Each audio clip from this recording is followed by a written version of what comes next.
Dog, how did you come up with shake, rattle, and roll as a signature finisher? Was always so entertaining. Keep up the great work. God bless. P.S. Casio, I hope your eyes have recovered from the quote eye doctor.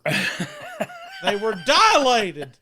No, he knows you were just high. That was not. That would have been a different show, son. Y'all know the show that I'm high. We'll all know it. Everybody will know it. Yeah, everybody will know it. All right. Shake, rattle, and roll. April 20th, we'll let that one go.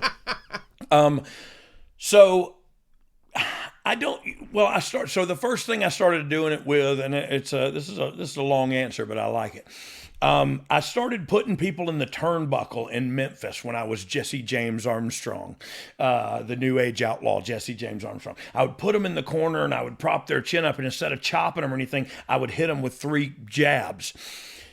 Well, then I thought, the one story I got out of it is Ricky Morton came in. I put him in the corner. I lifted his chin up. I hit him with the first one. He went right to his butt. And I said, I was going to hit you with 2 more of those. When we got to the back, I said, I was going to hit you with 2 more of those. And then we'd do that. And he said, yeah, well, that first one got me, so I sold it. You didn't have to hit me with the other 2. I thought it taught me a lesson, though. Like, okay, so either I hit him too stiff or heck, I hit him and he went down. Either way, it looked like I knocked him down. So it was a favor to me either way you do it. Anyway, so it finally turned out to, okay, well, what if I can, because I wanted to hit him in there and have him stagger out and hit him with a big punch. And so it ended up just modifying into the middle of the ring, duck something, catch, wiggle, wiggle, wiggle, big punch. And that was the trick behind the big punch. Was I always ask everybody, would you take a bump for that one? You know what I mean? And at the big one, they take a bump, and it's like, oh, he knocked him down. I had to set you up with the jabs, hit you with the big one. And then the big deal about the wiggle, wiggle knee drop is I hear a lot of times like, oh, it was like a forearm like Bret Hart used to do, or like but mine was a lot better. But it was, and so that was cheap. That was I apologize. That's, but so it is wiggle, wiggle, and then drop a knee on them. And this cat called it my finisher. What was his name again? That just asked the question. Proper gibberish, Dan. Of course it is. This is proper frontier gibberish you got to hear here, Dan.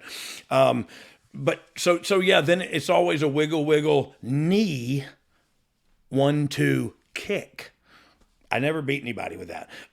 So it wasn't necessarily my finish, but it is the old one, I'll duck your cliz, Liz, jizz, big one, boom, you take the bump, I'll hit the ropes, wiggle, wiggle, knee, 1, 2, kick, pick you up back to away from your partner, go to shoot you towards your partner, you reverse it, he knees me in the back, I turn around, I blast him off the apron, I turn back around, you hit me with a drop kick.